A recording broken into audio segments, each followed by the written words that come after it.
Bharatiya Janata party आणि doctor Rajesh Madavi foundation यांच्या संयुक्त विद्यमाने न्यू प्रभात नगर येथे नवीन मतदार नोंदणी, आधार कार्ड शिबिर, त्याचबरोबर नाव नोंदणी आणि दुरुस्ती तसेच आरोग्य तपासणी शिबिराचं आयोजन करण्यात आलं होतं। या शिबिरांतर्गत नागरिकांना विविध प्रकारची माहिती देण्यात आली। शासकीय योजनांची नागरिकांमध्ये जनजागृती व्हावी, त्याचबरोबर घरोघरी या योजना पोहोचल्या पाहिजेत या अनुषंगाने शासकीय योजनांबाबत माहिती देण्याकरिता हे शिबिर येथे आयोजित करण्यात आलेलं होतं।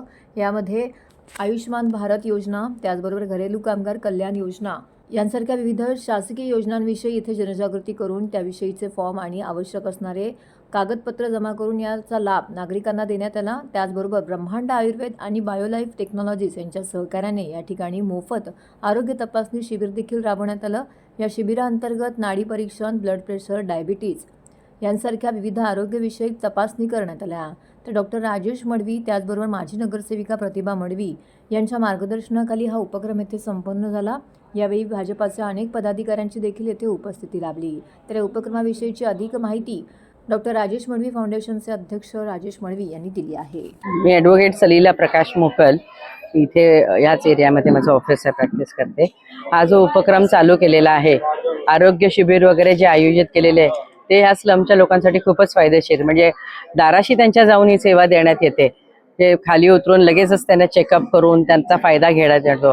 आपण स्वतः ठरवतो, आपण म्हणतो बरं नसतं तर जाऊ डॉक्टरांकडे, पण अशा लोकांचं जाणं होत नाही किंवा तेवढा अवेअरनेस नसतो। पण जेव्हा दाराशीच डॉक्टर येतात आणि त्यांना ह्या संधी मिळते तपासून घ्यायची आहे, तर बऱ्याचशा लोकांना याचा फायदा होता। तो खूप चांगला उपक्रम चालू केलेला आहे डॉक्टर साहेबांनी, आणि मॅडम पण नेहमीच करतात हे, तर याचा खूप फायदा होईल या सगळ्या लोकांना। आज आपण गावदेवी न्यू प्रभात नगर येथे सरकारी ज्या काही योजना आहेत, आपण बघाल आयुष्यमान भारत कार्ड किंवा नवीन मतदार नोंदणी, त्याचबरोबर घरेलू कामगार योजना, अशा ज्या स्कीम आहेत त्याचा आपण शिबिर इथे लावलेलं आहे।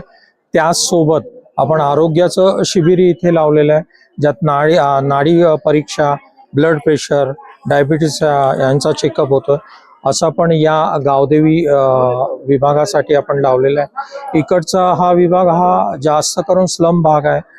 तिकडच्या महिलांना किंवा परिवाराला सरकारी योजनांची माहिती नसते, अशा परिवारापर्यंत सरकारी योजना आपण त्यांच्या दारात आणून त्याचा लाभ मिळावा म्हणून हा छोटासा प्रयत्न आहे। आपण पाहाल आता देवेंद्रजी फडणवीस साहेब महायुतीचे मुख्यमंत्री झालेत आणि त्यांच्या नेतृत्वाखाली बऱ्याचशा योजना सर्वसामान्य नागरिकांसाठी आलेल्या आहेत। तर त्या तळागाळापर्यंत पोहोचवण्याचा हा छोटासा आमचा प्रयत्न आहे।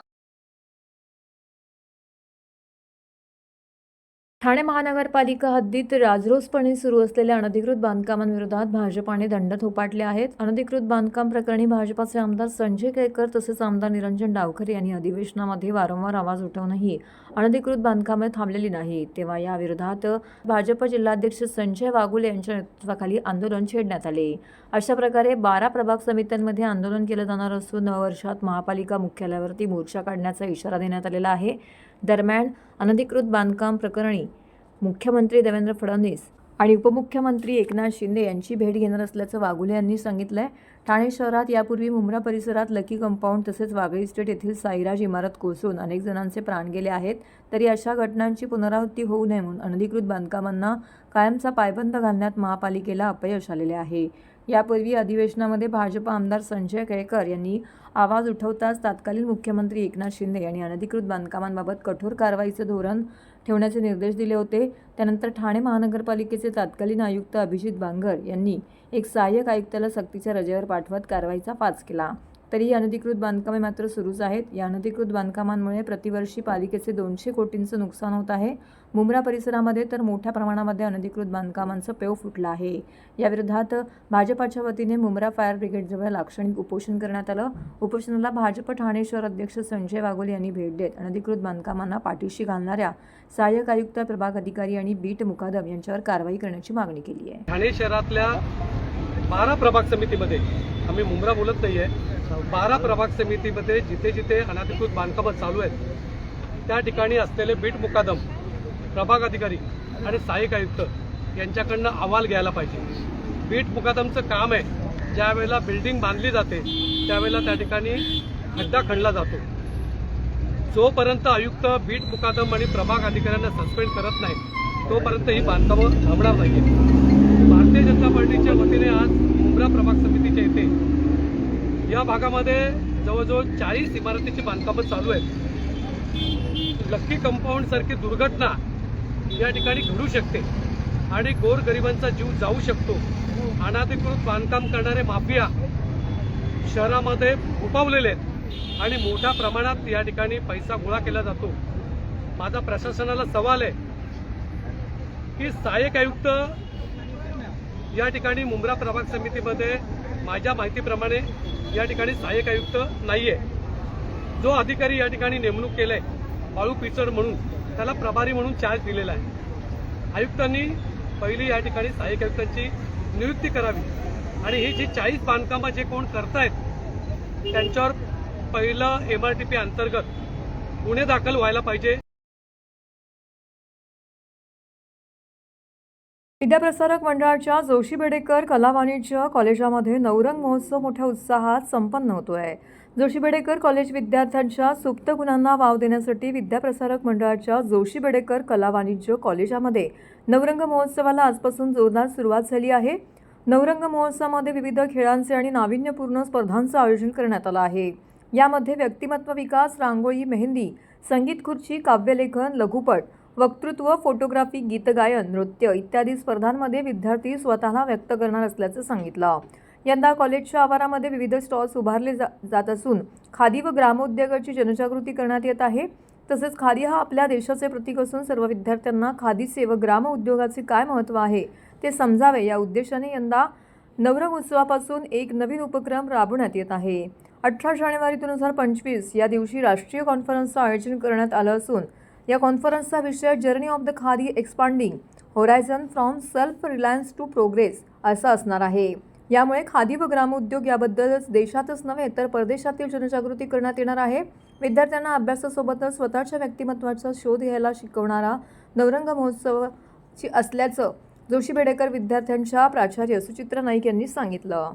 नाही, खादी हा जसा आपला भूतकाळाचा एक स्वातंत्र्य लढ्याचा एक प्रतीक होतं, ते आधुनिक काळामध्ये सुद्धा तेवढंच ज्याला आपण रेलेव्हंट आहे म्हणतो आणि भविष्याचं वेधसुद्धा त्याच्यामध्ये आहेत. त्यामुळे प्रत्येक राष्ट्राचं एक काहीतरी सिम्बॉल म्हणा, प्रतीक असतं. तसं भारताकरताच खादी एक फार मोठं प्रतीक आहे. या नवरंगच्या प्रदर्शनाला कसा प्रतिसाद आहे आणि किती दिवस चालणार? मला वाटतं आठवडाभर तर 2 दिवस आणि प्रतिसाद फार चांगला आहे. विद्यार्थ्यांमध्ये प्रचंड उत्साह आहे आणि त्यांनीच ते केलेलं आहे. त्यामुळे अत्यंत आनंद होतो. नमस्कार, प्राचार्य सुचित्रा नाईक, जोशी बेडेकर महाविद्यालय. आपला 33वा वर्ष आहे हे नवरंग फेस्टिवलचं आणि विद्यार्थ्यांमध्ये अत्यंत उत्साह आहे. डॉक्टर प्रियमदा टोकेकर त्याच्या चेअरपर्सन आहेत आणि दरवेळेस आपण काही ना काही पुनर्विचार करून नवीन काही गोष्टी त्याच्यात ॲड करायचा प्रयत्न करत असतो. तर ह्या वेळेस आपण खादीचं एक्झिबिशन किंवा खादीचं प्रदर्शन घेतो आहोत. हे का घेतो आहोत तर खादी बरोबर आपला टायअप आहे, आपला सामंजस्य करार आहे आणि सरांनी आत्ताच सांगितलं तसं खादी हा विचार आहे, ते आपल्या देशाचं मानचिन्ह आहे असं आपण म्हणू. जो नवरंग महोत्सव आहे त्याची मी चेअरपर्सन आहे. गेली 33 वर्ष आमच्या महाविद्यालयात हा उत्सव साजरा होतोय. या उत्सवाच्या आत्ताच त्याचं उद्घाटन झालेलं आहे. विद्याप्रसारक मंडळाचे अध्यक्ष विजय बेडेकर यांनी उद्घाटन केलेलं आहे आणि आता यानंतर पुढचे 5 दिवस अनेक स्पर्धा होणार आहेत. मग याच्यामध्ये नृत्य, गायन, व्यक्तिमत्व अशा नेहमीच्या स्पर्धा तर आहेतच, पण त्याच्याच बरोबर यावेळी मीम मेकिंग ही एक नवीन स्पर्धेचं आयोजन केलेलं आहे.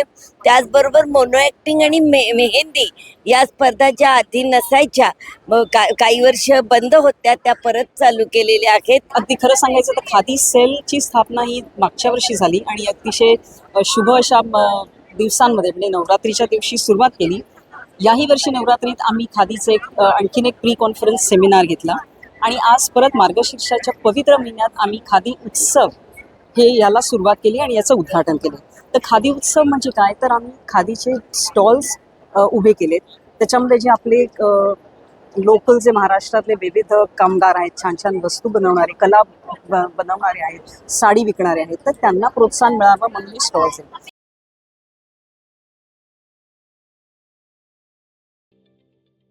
ठाणे महानगरपालिकेचे मालमत्ता कर म्हणजेच प्रॉपर्टी टॅक्स भरण्याचे आवाहन. सन 2022-23 या आर्थिक वर्षाचे मालमत्ता कराचे म्हणजेच प्रॉपर्टी टॅक्सचे बिल ठाणेकर करदात्यांना महापालिकेमार्फत आर्थिक वर्षाच्या सुरुवातीस म्हणजेच माहे एप्रिल 2022 मध्ये देण्यात आलेले आहे. तथापि अद्यापही काही करदात्यांनी मालमत्ता कर महापालिकेकडे जमा केलेला नाही. सध्या आर्थिक वर्षाचा अंतिम टप्पा सुरू झाला आहे. मालमत्ता कर वसुलीसाठी महापालिकेतर्फे कडक कारवाई हाती घेण्यात आली आहे. या अंतर्गत जंगम मालमत्ता, टीव्ही, फ्रीज, वाहन व इतर जप्त करणे तसेच स्थावर मालमत्ता वॉरंट बजावून जप्त करण्यात येत असून मालमत्तेचा जाहीर विक्रीद्वारे लिलाव करून कराची रक्कम वसूल करण्यात येत आहे. मालमत्तेस पाणी पुरवठा करण्यात येणारे नळ संयोजन खंडित करण्यात येत आहेत. त्याचप्रमाणे थकीत मालमत्ता करावर 2% व्याज आकारले जात असल्याने भरावयाची रक्कम वाढत आहे. आपला मालमत्ता कर propertytax.thanecity.gov.in या लिंकद्वारे तसंच गुगल पे, फोन पे, पेटीएम याद्वारे ऑनलाईन पद्धतीने करण्याची सुविधा उपलब्ध करून दिली आहे. शनिवार, रविवार व सार्वजनिक सुट्टीच्या दिवशी नागरिकांना मालमत्ता कर भरणे सोयीचे व्हावे याकरता महापालिकेचे मालमत्ता कर संलग्न कार्यालय या दिवशी कार्यान्वित ठेवण्यात आलेले आहे.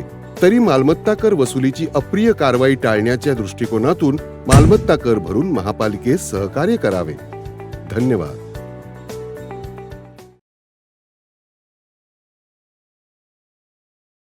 ठाण्यातील वागळे इस्टेट परिसरामध्ये राहणाऱ्या 85 वर्षीय व्यक्तीची नुकतीच फसवणूक झाली होती. त्यांचा फोनच्या माध्यमातून तुम्ही आर्थिक फसवणूक केल्याचं सांगून तुम्हाला ऑनलाईन अटक केली आहे.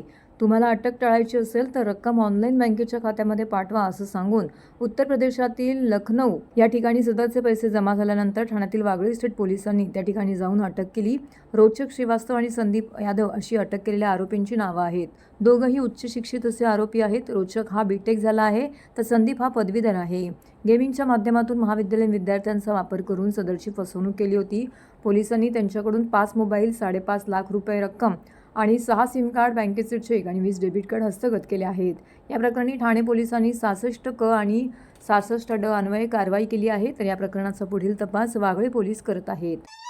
सदर वयोवृद्ध इस्माच्या नातेवाईकांना मुलीला हे लक्षात आलं की आपल्या वडिलांची फसवणूक झालेली आहे. त्यांनी वागळे इस्टेट पोलीस स्टेशन येथे संपर्क साधून गुन्हा दाखल केला. वागळे इस्टेट पोलीस स्टेशनने त्या संदर्भात अधिक तपास केला असता हे पैसे उत्तर प्रदेशमधल्या लखनौ येथील एका खात्यावर गेल्याचे समजले. त्यानुसार सदर ठिकाणी जाऊन खात्री केली असता ते कॉलेजचे विद्यार्थी असल्याचं लक्षात आलं. त्या विद्यार्थ्याकडून त्यांना कॉन्फिडन्समध्ये घेतल्यानंतर आम्हाला याच्यामधील खऱ्या आरोपींची माहिती मिळाली. महाराष्ट्रातील वस्तू व सेवा कर विभागातील कर्मचारी संघटनांनी 20 डिसेंबर 2024 रोजी 2 तासांचं कामबंद आंदोलन यशस्वीपणे पार पाडलं. सकाळी 11 ते दुपारी 1 या वेळेमध्ये वस्तू व सेवा कर विभागातील कर्मचाऱ्यांनी आपले काम थांबवून या आंदोलनामध्ये सहभाग घेतला. या आंदोलनाद्वारे कर्मचाऱ्यांनी आपले प्रलंबित मागण्यांचे निवेदन सरकारकडे पोहोचवले. मागण्यांमध्ये वेतनवाढ, सेवा शर्तींमध्ये सुधारणा आणि शासकीय लाभांचा विस्तार याचा समावेश होतो. वेळोवेळी या मागण्या मांडूनही त्याकडे दुर्लक्ष झाल्यामुळे कर्मचाऱ्यांनी या आंदोलनाचा मार्ग स्वीकारलाय. आंदोलन शांततापूर्णरित्या पार पडलं आणि कोणत्याही प्रकारच्या अनुचित प्रकारांना थारा दिला गेला नाही. राज्यभरातून हजारो कर्मचाऱ्यांनी या आंदोलनामध्ये भाग घेतला, ज्यामुळे शासनावरती दबाव निर्माण झाला. माझं नाव कांचन मुटकुळे, मी हिंगोलीची रहिवासी आहे आणि इथे प्रमोशनने आली. मला 3 वर्ष कंप्लीट झाले डिसेंबर महिन्यात. अजूनही आम्हाला बदली मिळाली नाही. मला छोटी मुलगी आणि माझे मिस्टर गावी राहतात हिंगोलीला आणि ते माध्यमिक टीचर आहे. त्यांची बदली इतरत्र होणे शक्य नाही आहे. पण शासनाने आमच्या बदल्याकडे जाणून दुर्लक्ष केलेलं आहे. गेल्या वर्षी माझी बदली न झाल्यामुळे माझा इथे या दगदगीमुळे माझा गर्भपात झाला. तरी पण शासनाला त्याचं काहीही घेणं देणं नाही आहे. आम्ही आमचे घरदार सोडून इथं रूम करून राहतोय. पण त्यांनी महिलेविषयी थोडीशी त्यांना काळजी नाही आहे. महिलांना म्हणजे माझं गाव इथून 800 किलोमीटर आहे. मला परभणीला उतरून तिथून 1.5 तास अजून हिंगोलीला प्रवास करावा लागतो. म्हणजे मी शनिवार रविवार पण गावी जाऊ शकत नाही. तरी पण शासनाला आम्ही हे वारंवार जाऊन तिथे सांगितलेलं आहे आमचे प्रॉब्लेम, तरी पण शासनाने ऐकलेलं नाही. आणि यावेळेस पण बदलीच्या वेळेस मी 2-3 वेळेस पण सरांना, अभिजित पाटील सरांना पण जाऊन भेटले, पण त्यांनी फक्त करून असं एक्सटेन्शन देत आहेत 31 मार्चपासून. आणि आता माझगावला जे आंदोलन चालू आहे त्याच्यामध्ये 8 महिन्याची एक गर्भवती आहे, त्या तिथे रात्रंदिवस आंदोलन करतायत, पण शासनाला अजूनही जाग नाही आलेली. आम्हाला लेखी पाहिजे त्यांच्याकडून की आम्हाला आमच्या मागण्या त्यांनी पूर्ण करून द्याव्यात. नाही जर आम्ही अजून आंदोलन तीव्र करू आणि आम्ही अजून काय धरणे आंदोलन जास्त आमचं हे राहील. मी राजेंद्र कुमार खोब्रागडे, वस्तू व सेवा कर विभाग, तसेच जिल्हा मध्यवर्ती संघटना ठाणे जिल्हाध्यक्ष. आमच्या वस्तू व सेवा कर विभागाच्या वेगवेगळ्या समस्या आहेत. त्यामध्ये प्रमुख समस्या आमच्या पदोन्नतीच्या आणि बदलीच्या समस्या आहेत. गेल्या 4 दिवसापासून आम्ही ठाणे माझगावला 4 दिवसापासून कंटिन्यू धरणे आंदोलन सुरू आहे. आज महाराष्ट्रभर प्रत्येक जिल्हा लेवलवर आज 4थ्या दिवसानं धरणे आंदोलन आम्ही सुरू केलेले आहे. कशा प्रकारचं आंदोलन असणार आहे आणि जर तुमच्या प्रमुख मागण्या काय आहेत? आमचे कामबंद आंदोलन आहे. 2 तासासाठी आम्ही कामबंद आंदोलन केलेलं आहे आणि प्रमुख मागण्यांमध्ये आमच्या पदोन्नती आणि बदली ह्या 2 आमच्या प्रमुख मागण्या आहेत. बदलीच्या काय समस्या आहेत? कशा प्रकारे बदलीमुळे समस्या होत आहेत? मागच्या वर्षामध्ये बदल्याच झालेल्या नाही. त्या समस्या अशा आहेत की आमच्या महिला कर्मचारी आहेत, त्यांचे पती दुसऱ्या इथून 800-900 किलोमीटर अंतरावर त्यांचे जॉब आहेत. पती पत्नी एकत्रीकरणाच्या जे शासनानं वेळेत करायला पाहिजे त्या बदल्या झालेल्या नाहीत. त्या प्रमोशनच्या नावावर प्रमोशन गेले DPC होऊन जवळजवळ 6-7 महिने होऊन गेलेत, अजून प्रमोशन होऊन त्यांच्या ऑर्डर निघालेल्या नाहीत. त्यामुळे ते पदं तसेच भरलेले आहेत. तुमच्या सगळ्या मागण्या मान्य नसेल झाल्या तर संघटनेचं काय पाऊल असेल तुमचं? जर शासनानं किंवा प्रशासनाने आमच्या मागण्या मान्य नाही केल्या तर आम्ही यानंतर तीव्र आंदोलनाकडे आमचं सुरू आहे.